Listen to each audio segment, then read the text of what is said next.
Maman, est-ce qu'Adika Mama se dévoilera? Bienvenue dans la Totolando Family, là où tout le monde a sa place. Et quiconque osera me défier regrettera de m'avoir fait face. Je suis Big Mom, là où la graisse s'amasse. Mais ne te voile pas la face, je reste la plus belle de toutes les races.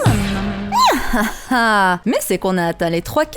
Allez, let's go 4K les petits culs. Maman. Aujourd'hui, Mama a décidé de vous retrouver pour vous parler d'un personnage emblématique, charismatique, surpuissant, ce mâle alpha appelé Monkey D. Garp. Je vous ai déjà fait la semaine passée une vidéo le concernant et concernant sa place au sein du Sword. Donc je vous conseille d'aller la voir si ce n'est pas encore fait, mais aujourd'hui, on va parler de sa force monstrueuse et des familles des D. Tenez-vous prêts. Je ne sais pas si vous vous rendez compte, mais Garp est potentiellement le personnage le plus puissant de One Piece actuellement. Rangez-moi vos Kaido, vos Shanks et vos Big Mom là. Si on parle réellement d'un 1v1, Garp est bien au-delà des Yonko et était au niveau de Roger, un homme monstrueusement puissant surnommé le héros de la marine, car il a su mettre fin au règne des Rocks avec l'aide de Roger. Sachant que Garp a dû se faire Barbe Blanche, Kaido et Big Mom à lui tout seul pendant que Roger se tapait contre Rox. Un homme qu'on réclame pour le poste d'amiral mais qui refuse à chaque demande et qui est tellement respecté qu'ils ne peuvent que le laisser à sa position sans pouvoir le toucher. Un homme d'une famille de D, Monkey D. Garp, ayant comme fils Monkey D. Dragon et comme petit-fils Monkey D. Luffy. Et malgré la puissance de Dragon et sa dangerosité, selon moi, il est plus faible que Garp.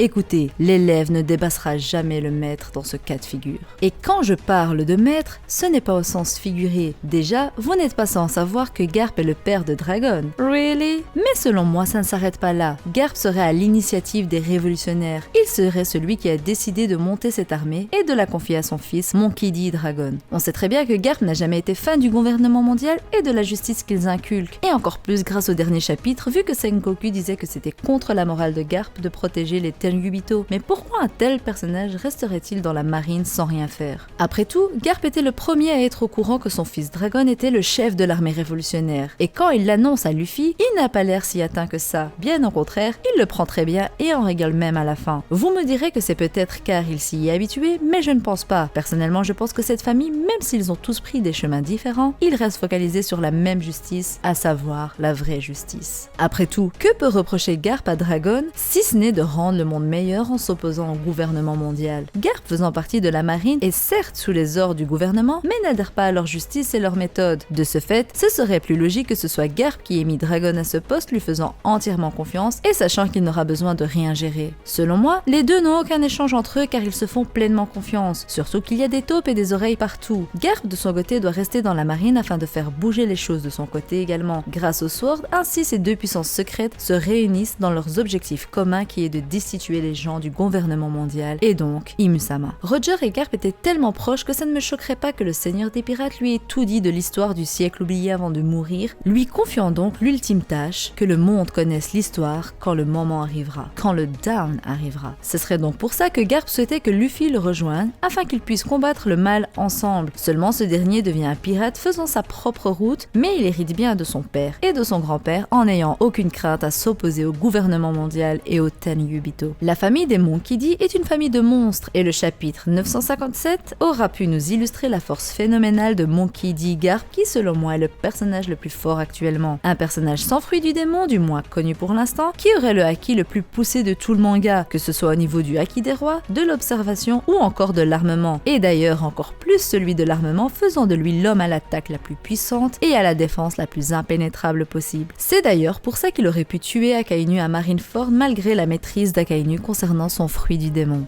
Mama, voilà les enfants, c'était tout pour moi aujourd'hui, mais on se retrouve très vite dans une nouvelle vidéo concernant Wano Kuni cette fois-ci. Dites-moi ce que vous avez pensé de la vidéo en commentaire les petits culs, et n'oubliez pas de la liker et de la partager avec tous vos nakamas. Allez, bye bye bande de petits bâtards. Ah oui, j'ai failli oublier. Mama. Ah, bon, ne pas.